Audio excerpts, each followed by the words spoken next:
Hi there everybody, and welcome to the new Google Drive. This is the new version of Drive that Google has been putting out slowly to its users, and if you are not currently on this version, you do actually have the opportunity to see the new version of Google Drive if you just go into your settings area, and instead of where I have leave the new drive, you have the option to experience the new drive, and it will take you to this view of Google Drive.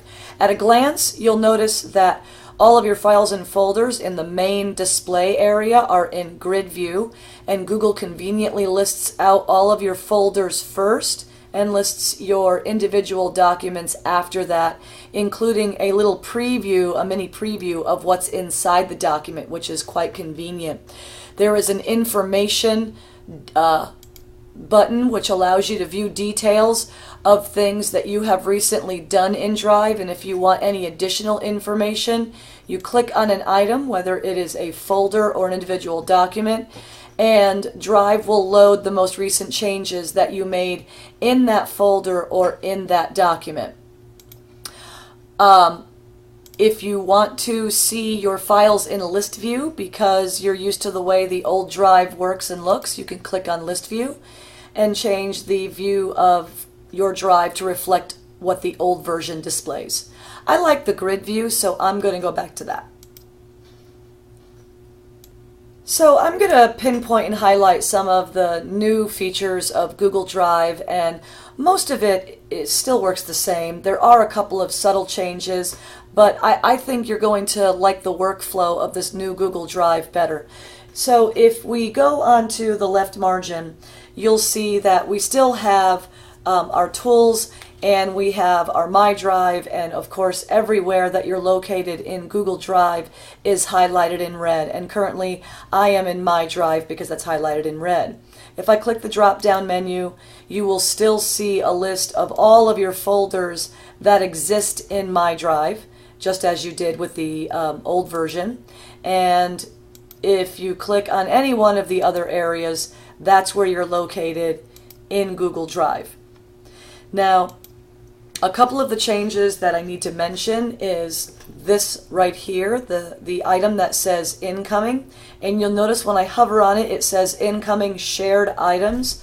This is the old shared with me section of Google Drive, and this is the area where your students or other colleagues share documents with you, and so the name of that area is now called incoming. Another thing that needs to be highlighted is this button at the top that says New. It is a red New button. This button replaces the old dual function Create and Upload button. Before, Google Drive displayed those two features individually and saddled them next to each other. They've now combined those two features of creating new items and uploading items into one button called New. If I click on that, you will see that you have the ability to create new things such as folders and documents, but you also have the ability to upload individual files and full folders from either a drive on your computer or on a portable storage device.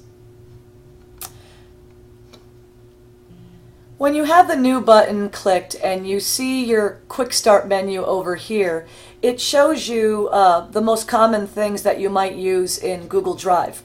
If the file that you're trying to create does not appear on the initial list, you could just hover on the More button and it will display for you other options, and you could see there's where the Google Slides are, Google Drawings, and other things after that. So the rest of your list will appear once you click on the More button.